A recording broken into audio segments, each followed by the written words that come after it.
Using Afterpay with Doordash is very easy to do. Today I'm going to show you how to do it. First of all, open up the web browser. After that, search here Afterpay Doordash. Then click to open the Doordash in the Afterpay site.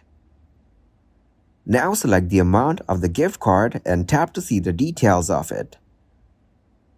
The details mean you can get to know where you can use this gift card. Also, tap to see the expiration. And from terms and conditions, you can get to know that the Doordash cards are available and provided by Doordash Inc. You can buy the gift card by yourself or send it to friends. Then tap to buy the gift card by yourself, for which you need to enter your details, like your name, email, contact number, then click on Confirm. Then tap on Pay with Afterpay. After that, enter your email and click on Continue.